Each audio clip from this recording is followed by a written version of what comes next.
سبھی آدمی مل کر درود شریف پڑھ رہے ہیں۔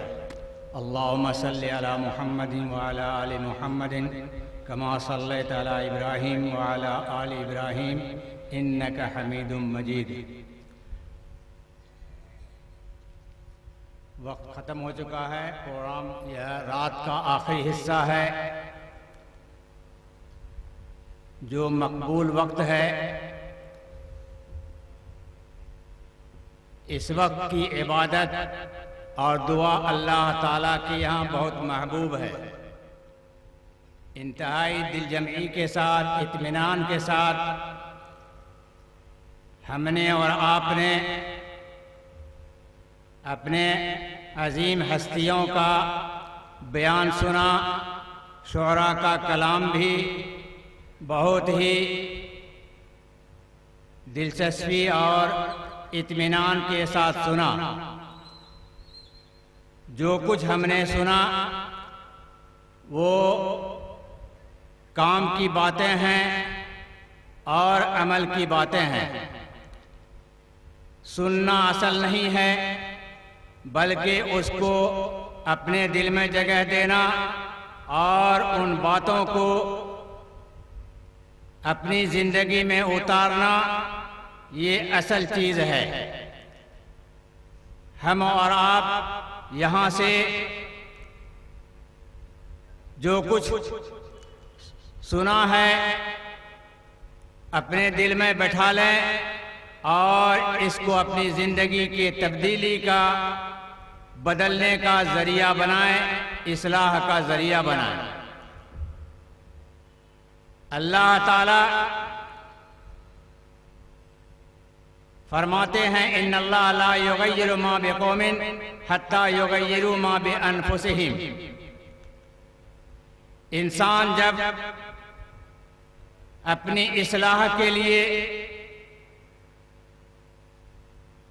اپنی زندگی میں انقلاب اور تبدیلی لانے کا تہیہ اور عزم کرتا ہے تو اللہ تعالیٰ بھی غیب سے وہ اسباب پیدا کر دیتے ہیں جس سے ان کی زندگی سدھر جاتی ہے اور ان کی زندگی میں تبدیلی آ جاتی ہے۔ اس لیے ہم اور آپ عزم اور تہیہ کریں کہ اب تک جو ہماری زندگی جس طور پر گزری تھی، دین کے خلاف اور غیروں کے غیروں کے نقش قدم پر ہماری زندگی گزری ہے، جس کے نتیجے میں آج ہم پریشان ہیں، حالات سے دوچار ہیں۔ اس کی ایک ہی وجہ ہے کہ ہم نے اپنے آپ کو اسلام سے، اللہ اس کے رسول کے فرمان سے دور کر لیا ہے۔ اس لیے ہم اور آپ عزم کریں کہ اپنی زندگی میں تبدیلی لائیں گے اور جو غلط رسومات ہماری زندگی میں پائے جاتے ہیں،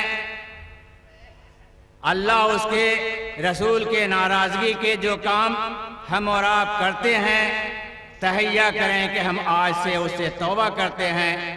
جب انسان توبہ کرتا ہے تو اس کے سارے پچھلے گناہ معاف ہو جاتے ہیں، دھل جاتے ہیں۔ اس لیے ہم خلوص دل کے ساتھ اللہ کو حاضر ناظر سمجھ کر اپنے برائیوں سے، اپنے غلط کاموں سے، اسلام کے خلاف کاموں سے توبہ کریں اور ارادہ کریں کہ ہم اب اسلام کے مطابق ہم اپنی زندگی گزاریں گے اور اپنی ذمہ داری جو ہے اس کو نبھائیں گے۔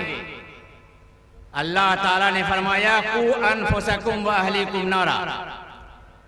اس میں اپنی ذمہ داری کے ساتھ اپنے ماتحتوں اور متعلقین کی بھی فکر کرنے کی تاکید کی گئی ہے۔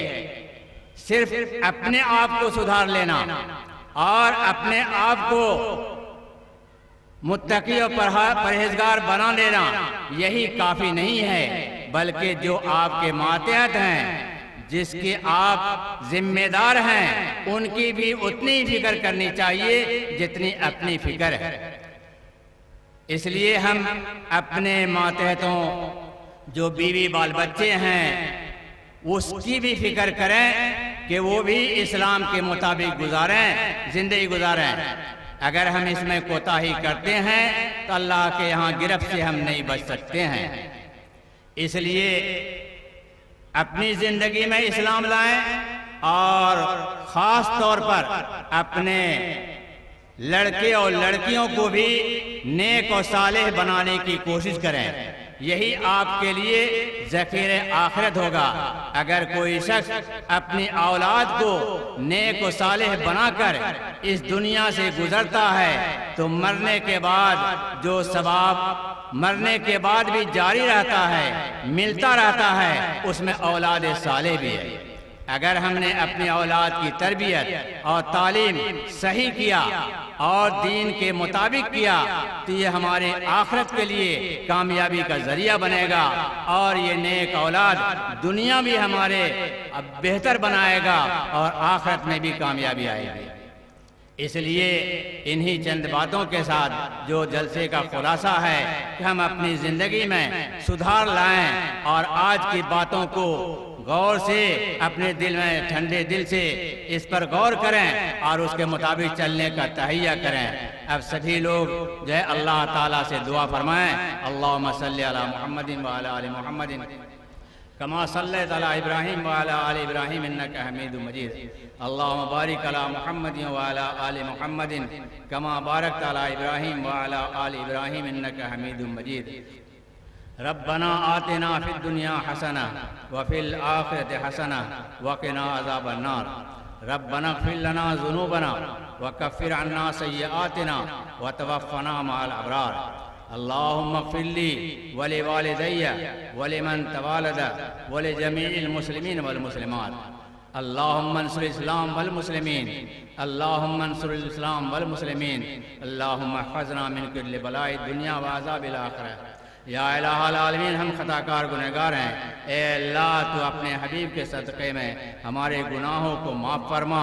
اے اللہ دن کے اجالے میں، رات کے اندھیرے میں جو کچھ ہم نے نافرمانیاں کی ہیں، اے اللہ ہم اس سے توبہ کرتے ہیں، اے اللہ تو اس کو معاف فرما اور باقیہ زندگی اسلام کے مطابق گزارنے کی توفیق عطا فرما۔ اے اللہ ہمارے جو خیش اقارب میں سے اور جو ہے اپنے پڑائے میں سے جو گزر چکے ہیں، اے اللہ اس کے قبر میں آرام و راحت نصیب فرما، اور اے اللہ ان کو جنت نصیب فرما۔ اے اللہ جو لوگ حیات سے ہیں، اے اللہ ان سب کو دین پر چلنے کی توفیق عطا فرما، اعمال صالحہ کی توفیق عطا فرما۔ اے اللہ اپنے حبیب کی ایک ایک سنت کو زندہ کرنے کی توفیق عطا فرما۔ اے اللہ سارے عالم میں امن و امان عطا فرما۔ اے اللہ اسلام کا بول بالا عطا فرما۔ اے اللہ اس جلسے کو خیر کا ذریعہ بنا، کامیابی کا ذریعہ بنا۔ اے اللہ اس گاؤں کے اور قرب و جوار کے اور سارے عالم کے ہدایت کا ذریعہ بنا۔ اے اللہ مسجد کی تعمیر کا جو ارادہ کیا ہے، اے اللہ اس میں کامیابی عطا فرما اور اس کے تعمیر کو اے اللہ انجام تک پہنچانے کی توفیق عطا فرما۔